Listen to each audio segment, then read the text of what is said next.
Mungu aliona na alijua maumivu yao. Alisikia kilio cha wana wa Israeli.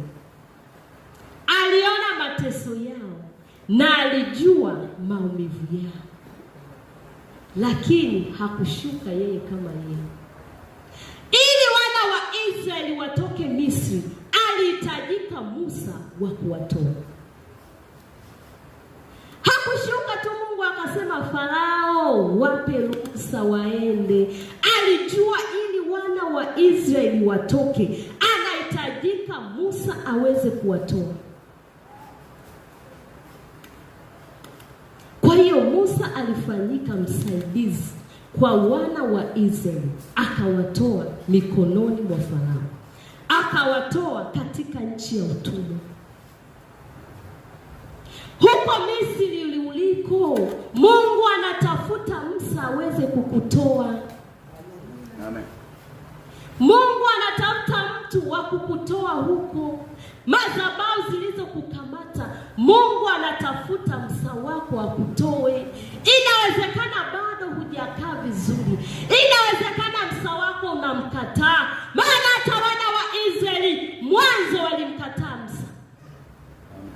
Walimkataa. Kasome Matendo. Walimwambia wewe ni nani amekuweka kuwa mwamuzi juu yetu? Walimkataa. Lakini Musa huyu aliyemkataa ndiye Bwana anamtumia kuwatoa wana wa Israeli. Angalia kazi kubwa aliyoifanya. Manake bila Musa mkono wa Bwana ungetendaje kazi?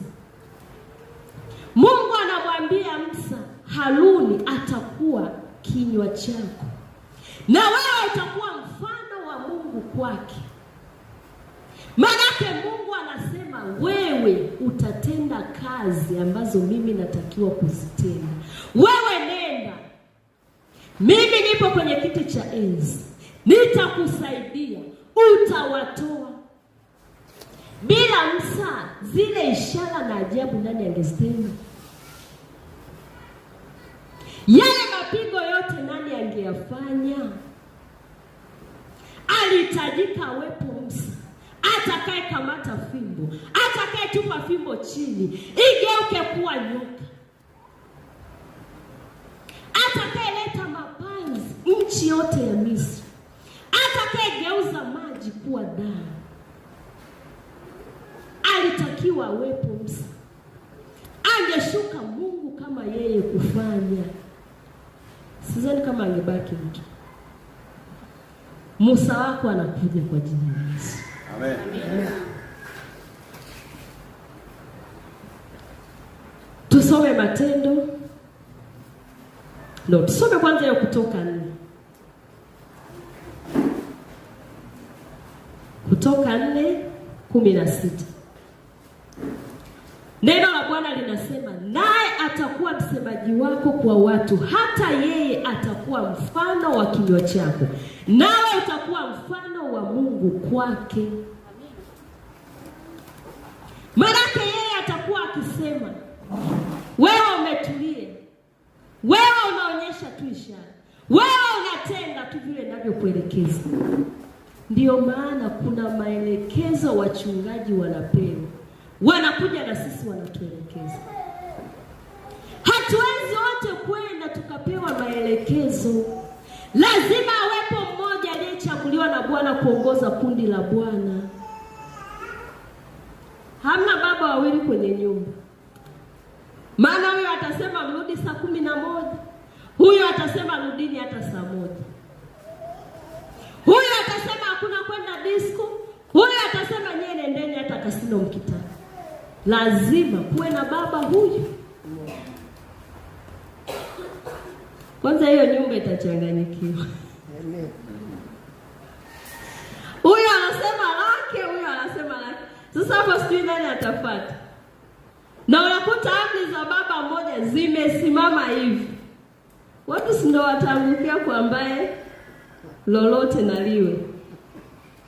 Mradi safari fanya nini? Yeye. Kwa hiyo wana wa Israeli wasingetoka utumwani kama asingekuwepo Musa. tumaini lako liweke kwa nani? Kwa Bwana. Lakini ishi na watu vizuri. Huwezi jua msa wako atakuwa nani, atakaye kutoa kwenye hicho kifungo atakuwa nani, atakaye kuonyesha njia ya kuiendea atakuwa ni nani, atakaye kusaidia wakati ambapo hauwezi atakuwa ni nani. Haleluya. Matendo ya Mitume 7:35 na 36. Matendo ya Mitume 7 mstari wa 35 na 36. Neno la Bwana linasema, Musa huyo waliyemkataa wakisema, ni nani aliyekuweka kuwa mkuu na mwamuzi? Ndiye aliyetumwa na Mungu kuwa mkuu na mkombozi kwa mkono wa yule malaika aliyemtokea katika kile kijiti. Amen. 36.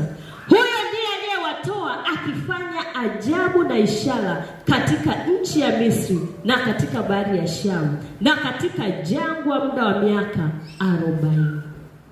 Waliyemkataa huyo Bwana ndio anasema utawatoa.